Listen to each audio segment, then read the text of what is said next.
노영민 실장의 똘똘한 안채 논란을 불러일으킨 장본인인 강민석 청와대 대변인이 사의를 표명했다, 반려되었다는 소식이 소개되고 있습니다.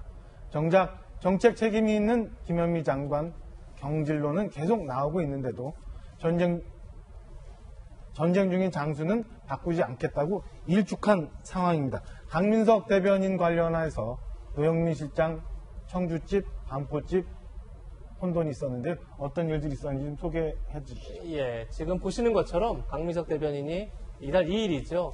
노 실장이 반포 아파트를 팔기로 했다. 그러니까 이게 무슨 얘기냐면 그러니까 부동산 정책을 6.17 발표한 이후에 시장에서 오히려 거꾸로 반응이 보였죠. 오히려 부동산 값이 더 오르고 이러다 보니까 청와대 입장은 굉장히 난처했고 그러니까 노 실장이 7월까지 모든 다주택 참모들은 주택 하나만 아니고 다 팔아라 이런 지침을 하면서 본인이 솔선수범하겠다 그렇게 이제 발표를 한 거죠.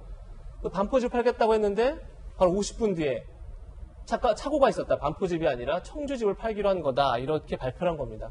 그러다 보니까 그 이슈를 막기 위해서 이제 이 대책을 내놓은 거죠. 어떻게 보면 다주택 참모들도 안 팔면서 누구한테 팔라고 하니 자꾸 이제 이렇게 시장 내에서의 반발이 크다 보니까 노 실장이 먼저 솔선수범한 건데 오히려 이게 더 놀라야 된 거죠. 노 실장이 집을 팔기로 했다는 건 다 사라져버리고 똘똘한 한 채 강남집을 남기기로 했다. 결국은 강남 불패 신화가 계속된다는 사인 아니냐 이제 이렇게까지 해석되면서 오히려 논란이 커졌죠. 근데 이게 이제 강민석 청와대 대변인이 착오로 이렇게 발표한 거다 이렇게 좀 알려주고 있고 거기에 대한 부담감이 컸던 강 대변인이 사표를 냈는데 노 실장은 즉각 반려했다고 합니다. 그러니까 어떻게 보면 해프닝으로 끝난 건데 사실 이 사안 자체는 어떻게 보면 문재인 정부 부동산 정책에서 굉장히 중요한 어떤 하나의 방점을 찍은 건 틀림없어 보입니다. 그러니까 어떤 정책의 신뢰에 금이 가는데 상당한 이제 영향을 미쳤기 때문에 아마 그거에 대해서 강 대변인이 굉장히 부담을 느낀 게 아닌가 싶습니다.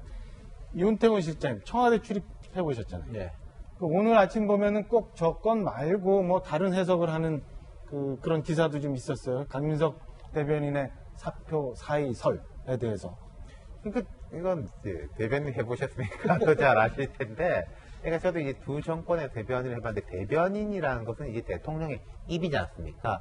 근데 이제 그런 건 있는 것 같아요. 저도 짐작인데 강민석 대변인은 원래 원년 멤버가 아니라 이제 언론인으로 있다가 중간에 들어간 사람이니까 그러니까 원년 멤버라든지 대통령하고 이런 심리적 밀착감 같은 것은 원래 있던 분들보다 조금 떨어질 수밖에 없기 때문에 그게 상황이 잘 돌아가고 이 길이 잘 돌아가고 지지율이 높을 때는 별로 문제가 없는데 지지율이 낮고 상황이 되게 안 좋고 그러면은 이게 내가 말하는 하나하나가 뭐 대통령이라든지 이게 정부의 그 심중하고 일치하는 것일까 그런 부분에 대해서 스트레스를 되게 많이 받을 거예요 아마도.